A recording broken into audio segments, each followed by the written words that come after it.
today on the Ask Now show, we have Top Rope Zeus in the area. So you gotta tell me a little bit about yourself. What do you want to know in particular? I want to know how you started this web series, where you're from, all that good stuff. From Norfolk, Virginia. How I started the web series.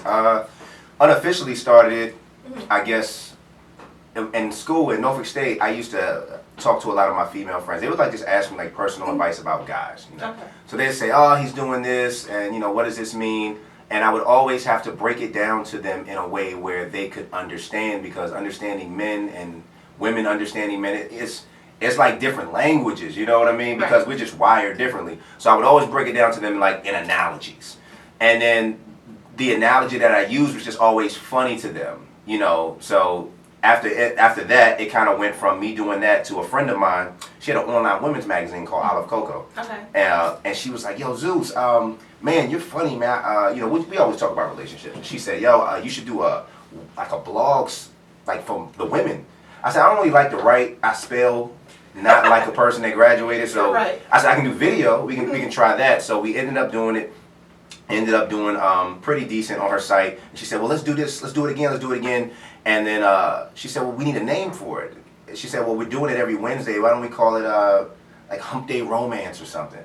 And then it went from that to me just sitting talking like I'm talking to you right now. Right. And it was just regular talking. And then I started telling stories about my personal dating experience. So I started using pictures from Google to kind of visually, represent what I was saying. And then that went from me making sketches. I wrote my first sketch at the cubicle of my job. I worked social work in Norfolk. Okay. Nah, it's not okay. No, it wasn't working. It's the last thing that's okay. You never want to do social work, period. But social work in Norfolk, Virginia is the last place you want to do social work. So, and it just wasn't I'm in a cubicle. So that's why I wrote Stay in Your Lane. Got you. Yeah, it just wasn't my path. I was unhappy.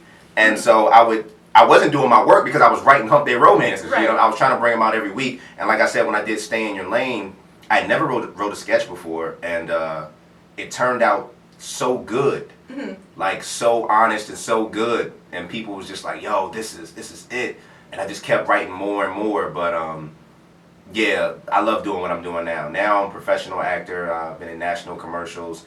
The web series, the first season did between, I think it's 16 million views or something like that. Nice. Between Facebook and YouTube, and it reaches blog sites and all that good stuff. But I'm very excited about the second season because I took a year off from the internet.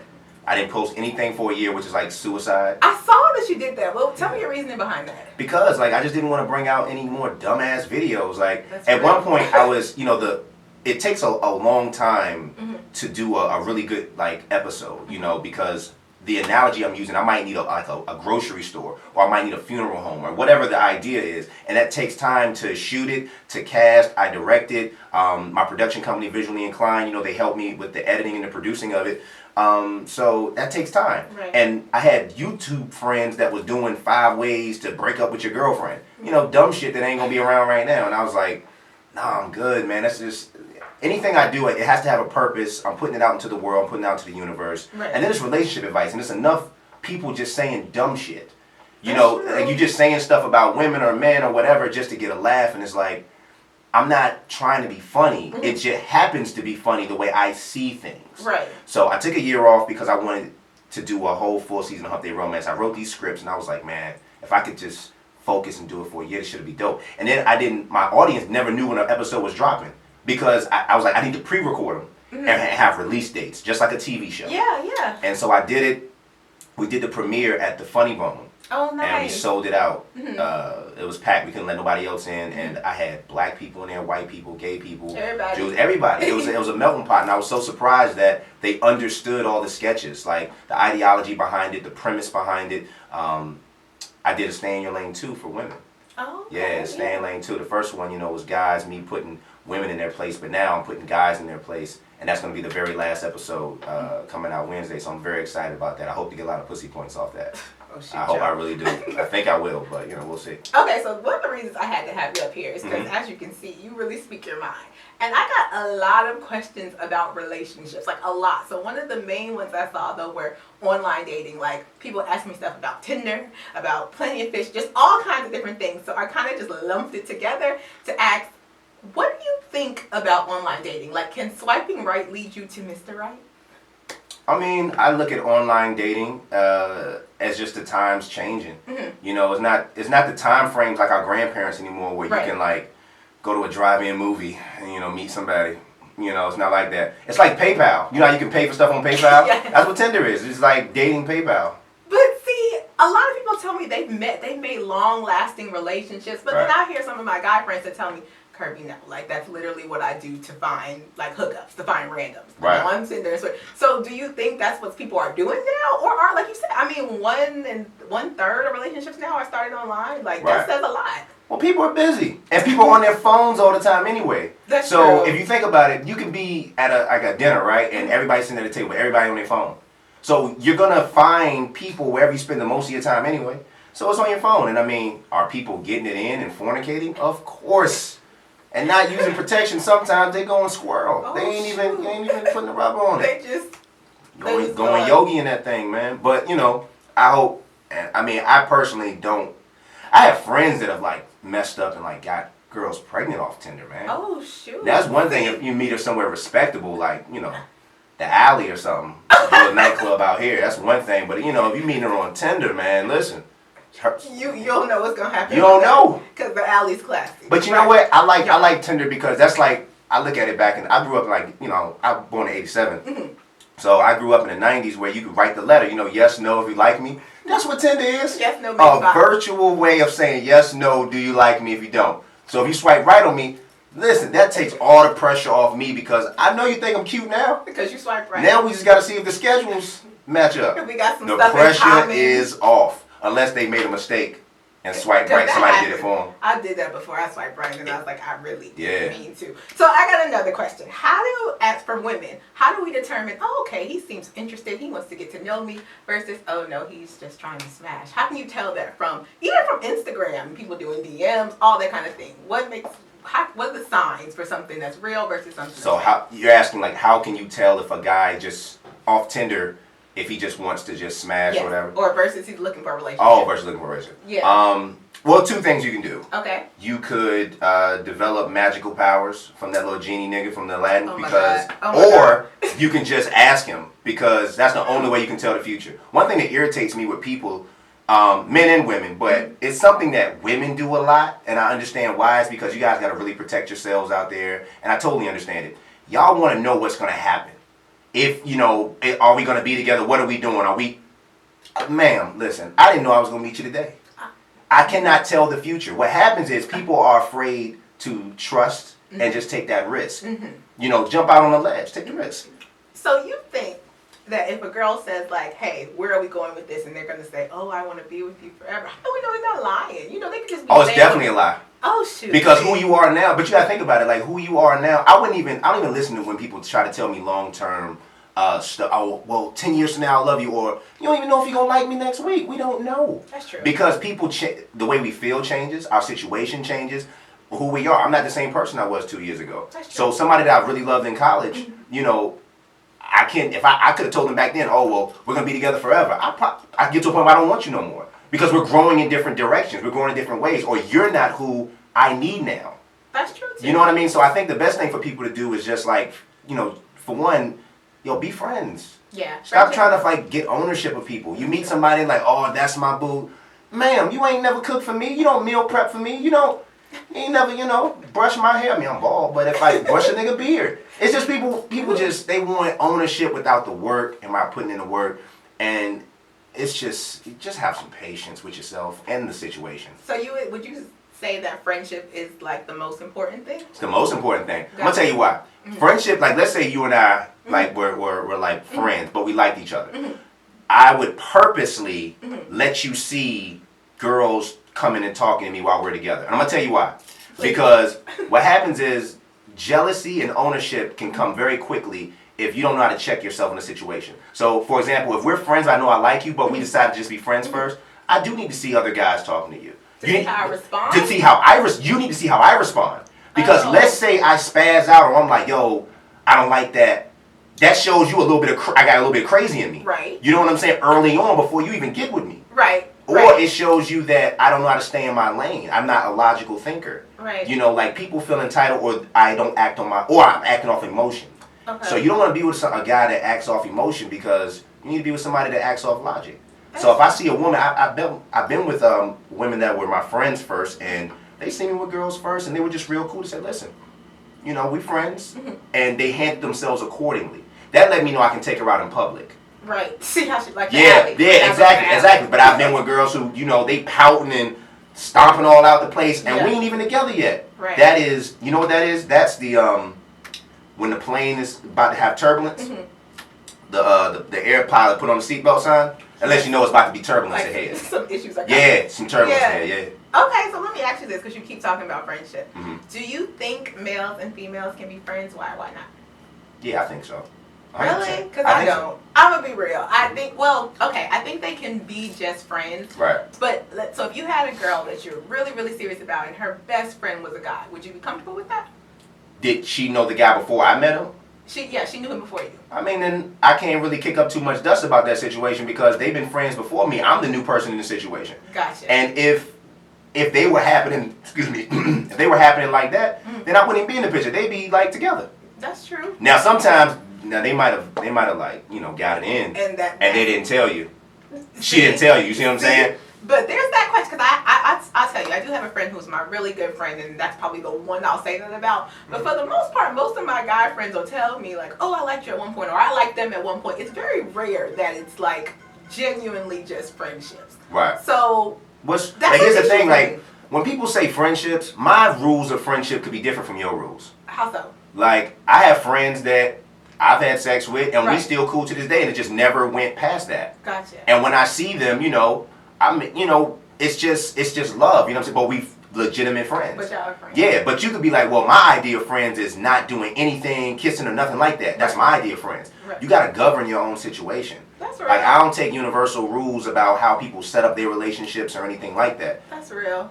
I think in a relationship I would be like, I can't have you out here kissing everybody. But that's everybody has different views on it, so I feel you. Very much true. And I mean, they could just be doing that with you. See, another thing too, somebody did this. It's a girl, like one of my friends did this. She was just like, she talks too much about other girls. Like, it's so annoying when a guy says something nice to you, like, oh man, you know, yeah, let's hang out, let's chill. Oh, I'm pretty sure you be chilling with all these other girls. All right. Even if it was true, this is your time on stage. Yeah. This is your time. This is your part of the movie. Time to shine. Okay. Exactly. Why are you worrying about somebody else seeing? Like, steal the Oscar here for yourself. Now that brings me to my next point. Bringing it back to online. Okay. I don't want people to be a little bit too popping on Instagram, because I'm just like, wait, why did they like me so much? You a hater too. No, I'm why not can't they a be popping on Instagram? Wait, listen. So say again, this is your imaginary girl again. Okay. She got, I don't know, 50,000 followers, and all you see is you beautiful. I love you. Right. You cool with that? Why not? She is. Okay. What about the reverse? So you think it's okay for girls to be saying that to you all the time? I think it is if they think I'm attractive. I think you can't control who knock on your door, but you can control who you open it for. That's true. You know, and that's insecurity talking. If you got a problem with somebody telling your man or your girl like they're attractive, you know what I'm saying? They ugly as shit. No. You know what I'm saying? So then what are we saying? I just saw a meme the other day that Right. said something about my man can't have too many followers on Instagram, and I'm just saying I kind of related. That's all I'm saying. That's childish, man. That's childish as shit. That's childish. But do you understand? Listen, my I thought totally process? understand the thought process. You know what I mean? It's extremely. I'm not a grown woman yet. Oh crap, y'all! But not in a bad way. Not in a bad way, because listen, I'm just getting into manhood where I don't do childish shit. Gotcha. You know what I mean? You got to be okay where you at in life. Gotcha. And if certain things bother you like that, you got to ask yourself, why does that bother me? Why does that bother me? What are you not doing? Because if you're not on your job, then you're afraid that somebody else is going to pick up your responsibility. You see what I'm saying? Maybe that's a trust thing. You're right. Maybe It could be a trust thing. conversation. Listen, you know? I go so deep. I ain't talking about the branches. I care about the roots. There you go. So maybe that's a whole nother conversation. Maybe That was some snaps right there. I be speaking real shit sometimes. I be forgetting it though. Snaps. Yeah. So how can we? Because I know people got a whole bunch of questions they're gonna have for you as far as relationships. So how can we keep up with you? Tell me about the next things you're working on. All of that. Okay, you can keep up with me by following my social media. Top Rope Zeus. Okay. For everything. Everything spelled like I got education. There Top you Rope go. Zeus. And the web series, like I said, Hump Day Romance, our last episode is this Wednesday coming up. But then after that, I'm going to start what I call Hump Day Rants. Okay. Where, just like conversations like this, there'll be like 2-minute videos where I just have a thought. I always have thoughts about relationships and what's going on and just the fuckery that people do. Yeah. And I don't give relationship advice. I want to be real clear. I am not Rob Hill Sr. I do not give advice. Even though Rob's a friend of mine, hey, cool as shit. I don't do that. Gotcha. I tell you my perspective. Okay. On what I think, in my opinion. And it's up to us to how we It's up to it, exactly. It's just regular conversation, and maybe it adapts to you. You know, maybe it resonates with you, and maybe it doesn't. But yeah, everything Top Rope Zeus. My channel and my Facebook fan page. I'm moving out to LA in August. Okay. Congratulations. Thank you very much. You're welcome. Where I'm already working on Hump Day Romance 3, season 3, and it's gonna have a lot of episodes that I couldn't do for season 2 because I didn't have the money. I'm doing for season 3, and I mean, I'm digging into like really good topics, like checking the mileage on your relationship, certain things in terms of like for females. I'm really big on females. I have like a lot of women in my family, so I'm really big on females, like how they carry themselves accordingly for the long run, and so how women are like representing themselves online. So I kind of go into that and how that can tie into your relationship or your reputation. That's important. Which will also dictate what kind of guy you have. You know, like if you got a bad reputation, well, you're going to get a guy that is okay with that, and sometimes he might be some shit too. That's true. I always see 2 terrible ass people together struggling. Oh God. You don't see 2 people struggling and just be like, and just look at them and say, y'all look like the struggle. I always say y'all look like y'all supposed to be together. Looks like love to me. Y'all both messed up, maybe. It is. You don't see a millionaire with a homeless person. That's it's real. Because their mindsets are different. And you know, even when I meet a girl, you know, the type of activities and her mindset lets me know if I'm gonna invite you over to my house. Right. Now we might just have sex, but you can't come to my house. Oh my God, where are y'all having sex? Can't do.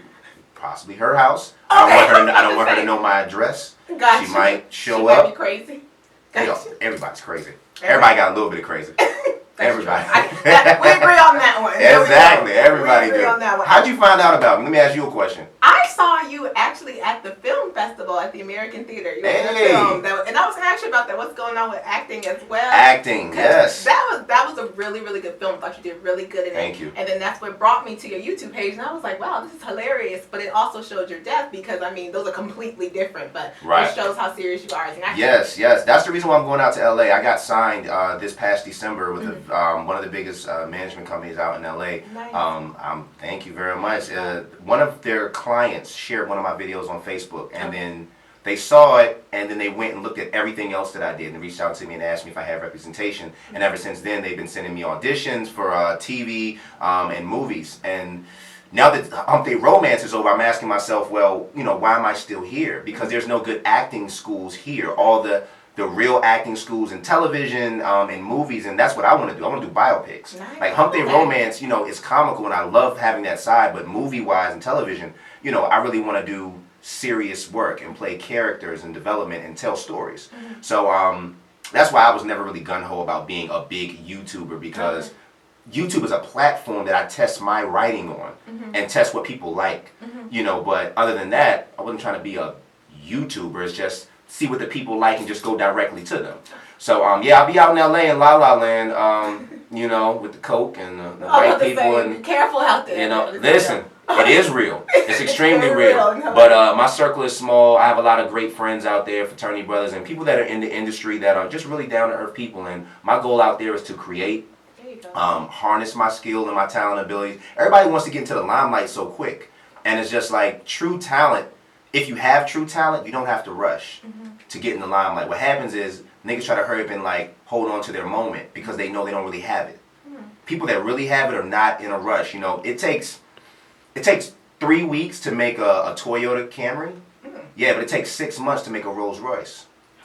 So quality takes time to develop and, you know, really learn and understand the creativity of what you're doing. And when you love what you do, well, you know, you just want to get better at it. Right, you want to grow. Yeah. You want to learn. And so I'm really ingrained in the arts and the crafts, and even with you, like with this show, it's amazing. You do what you want to do and what you love to do. You may not be able to leave your 9 to 5 yet. When you leave this world, this is still here. This is a part of you, and this is a piece of you. So I'm very big on the law of attraction, and you have your support here, everybody behind you, and I'm sure they'll go off, do great things, man. You gotta believe in what you're doing, because people ain't gonna believe. People not gonna believe into what the fuck you're doing until the views go crazy. Exactly. That's when everybody's like, oh my God, I knew it. Other people see it. And yeah, and it's cool because there's nothing wrong with that. Nothing wrong with that at all. But me, I'm such a determined person. It's not over until I win.